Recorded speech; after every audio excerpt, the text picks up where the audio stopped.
The following video is a HAAS SL-10 CNC lathe. We're going to run a brief video demonstration for you today. We took the truck off for safety for demonstration purposes.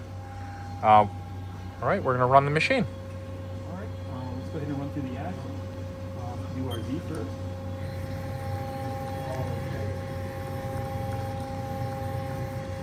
Looks good. All right, our X.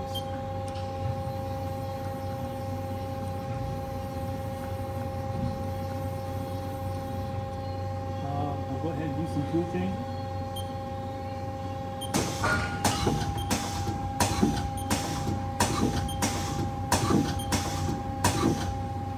Solid. We'll go ahead and do the spindle test.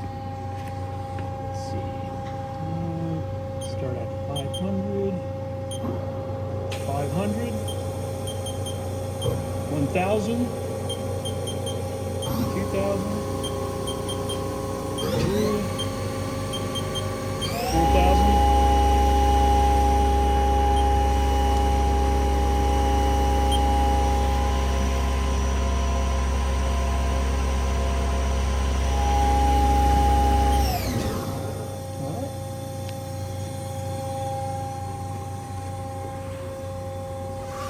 Again, the following video is a HAAS SL-10 CNC lathe, new 2006.